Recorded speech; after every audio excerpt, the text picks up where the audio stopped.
Oi pessoal, sejam bem-vindos aqui a mais um vídeo no Super Acadêmico. E essa semana eu vou continuar com nossa playlist do livro História da Filosofia Cristã. Tá aqui ele. Não esqueça de se inscrever no canal e dar like no vídeo. Obrigado aos novos inscritos aí que estão chegando toda semana. Então nós tínhamos parado no final dos últimos filósofos cristãos helênicos e íamos começar a patrística latina, né? O primeiro autor que a gente vai ver é um autor menos conhecido, né, que é o mais conhecido de todos, é o Santo Agostinho, que a gente vai começar a ver no próximo vídeo dessa playlist. O primeiro chama Tertuliano, certo? É o primeiro representante da patrística latina. Ele viveu na África Setentrional, né, na África do Norte, em Cartago. Para quem não conhece um pouco de história, Cartago foi uma cidade que foi dificilmente, né, duramente dominada por Roma, e depois tornou uma grande representação comercial no Mediterrâneo. Ele era filho de pais gentios, quer dizer, eram pais não convertidos ao cristianismo. Ele abraça a nova religião movido talvez pela perseverança dos mártires.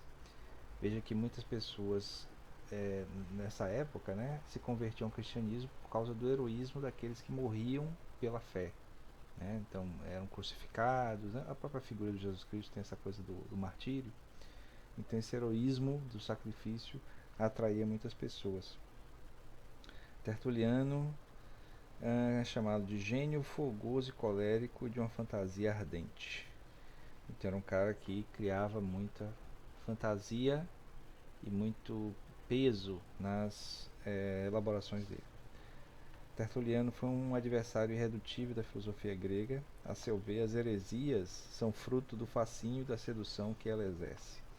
Então, como já falamos em outros vídeos, muito desse início do cristianismo, né, tinha um combate entre as seitas cristãs das chamadas heresias.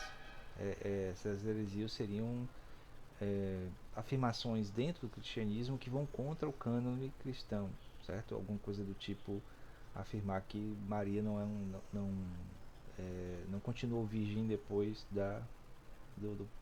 de ter Jesus Cristo, alguma coisa assim. Então isso seria uma heresia. Então havia esse combate sistemático às heresias, inclusive por esse Tertuliano. A doutrina cristã representa, antes de tudo, a verdade enquanto doutrina objetiva e não enquanto profissão subjetiva. Então, ele está afirmando que a fé cristã ela deve se afirmar objetivamente e não só como um aspecto subjetivo. Veja que lá na frente, com a reforma protestante, né, vai se retomar um pouco essa questão do subjetivismo da forma de se relacionar com a própria fé, né, com a divindade. Então, com isso acaba se valorizando nesse aspecto aqui a doutrina como um todo, certo? A liturgia, o aspecto formal, aquilo que é objetivamente visto, né, visível na expressão da fé. A pessoa individual não é livre para aceitar ou rejeitar o cristianismo segundo suas convicções pessoais, nem para abraçar algumas suas doutrinas para rejeitar outras. A aceitação da fé cristã implica na renúncia ao direito de livre exame dessa fé. Certo? Então, reforçando o que eu falei, ele não admite, né, nessa análise dele do cristianismo, nesse momento, uma expressão de fé que seja subjetiva, que seja de cada indivíduo. Então é uma coisa que tem que vir objetivamente do cânone, né, da liturgia, da própria expressão institucional da fé. Não é possível buscar indefinidamente uma doutrina única e tão nitidamente delineada. Nosso dever é procurar até encontrá-la e crer nela tão logo que a encontrarmos. Então, acho que talvez seja um pouco do espírito da época do cristianismo, né? Essa busca de uma certa unidade do que seja o cristianismo, o que historicamente se prova impossível, né? Você vê a variedade de expressões do cristianismo até hoje, justamente porque não tem como encontrar essa unidade na doutrina. desde a origem, né, o próprio cristianismo já nasceu com esse aspecto. Bom, como eu imagino qualquer coisa da experiência humana, a, a expressão individual, né, a expressão subjetiva, ela vai sempre acarretar possibilidades de interpretação, possibilidades de retomada do sentido daquilo que é apresentado objetivamente como doutrina. Aí eu ia falar sobre a condenação da filosofia, né? Como falei há pouco, ele condenava a filosofia grega justamente porque incitava a heresia. É o questionamento, né? Basicamente o questionamento. No seio do cristianismo não há lugar para filosofia, certo? Isso para nós, da área de filosofia, seria herético. Acho que Agostinho não ia concordar também com isso. Ela tem que ser serva, mas não ser colocada de fora, né? E aqui acho que, deixa eu ver, eu destaquei alguns aspectos aqui. É. A fé e a razão quase se contradizem. Não há dúvida de que Tertuliano encontra uma oposição e até uma contradição entre a fé e a filosofia. Não se pode afirmar, porém, que admita uma contradição entre a fé e a razão, se bem que as suas expressões pareçam insinuá-lo. Veja, até o próprio processo de afirmação da fé em contradição com a razão exige o uso da razão, certo? Então, a própria afirmação é contraditória. Daí essa confusão, né? Talvez seja uma coisa muito de época mesmo, como talvez hoje, né? Um paralelo com hoje, uma analogia com hoje. Você tem a ciência alcançando tanta coisa e aí você tem pessoas que negam a ciência como uma forma de se afirmar politicamente. Então não é que consiga provar que a ciência está errada, mas simplesmente tem que se colocar contra a ciência apenas para ter uma posição a se afirmar. Então talvez o Tertuliano quisesse afirmar a fé cristã e para ter uma coisa em contrário para afirmar, atacou a filosofia. Bom, ideias filosóficas, está vendo a contradição? Tertuliano cuida poder assegurar a substancialidade da alma, a alma como substância.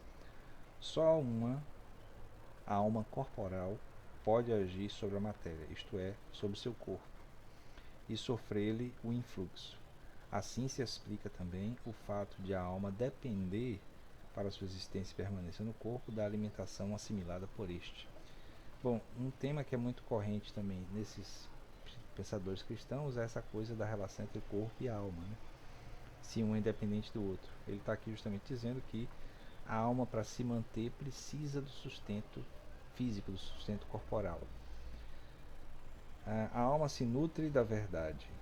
Se tal fosse o caso, já muitos homens teriam perecido de fome. Então, o corpo precisa de alimento e a alma precisa de verdade. Mas ele está dizendo que se não fosse isso, muitos já teriam perecido de fome, né? Somente com a verdade. Aí tem um negócio bem interessante aqui, que é a questão do... Então tem uma coisa bem engraçada aqui, que é como ele vai entender o processo de reprodução, né? Chama o translado do sêmen do pai para o filho. De forma que o homem consta de duas entidades distintas, um espírito interior e uma forma exterior, em que o sopro pneumático se solidifica como um envoltório, e do qual também recebe a forma, pelo que a estrutura da alma se assemelha em tudo ao corpo. Então seria o corpo é parecido com a alma é parecida com o corpo, justamente por causa dessa maneira como o corpo envolve a alma. Há um conhecimento natural de Deus, literalmente herdado pela alma. Haveria uma naturalidade do cristianismo. De Adão, a alma herdou não apenas o pecado, como ainda sua primeira semelhança com Deus, visto retomarem até Adão graças a uma transmissão contínua via o translado do sêmen. Então haveria uma transmissão da fé, do que existe em cristianismo como sendo transmitido biologicamente pelo sêmen. Tertuliano tem sido muito aplaudido por sua defesa da liberdade de consciência em matéria religiosa. Então, a religião como sendo algo que deve permear a consciência, né? Aqui ele fala da condenação da filosofia novamente como conclusão, tem três destaques, né? Condenação da filosofia. Esta é a sabedoria profana que temerariamente pretende sondar a natureza e os decretos de Deus. Então, a filosofia, por ser questionadora, deveria sempre questionar. Ele diz que isso aí causa o problema, né? Hereges e filósofos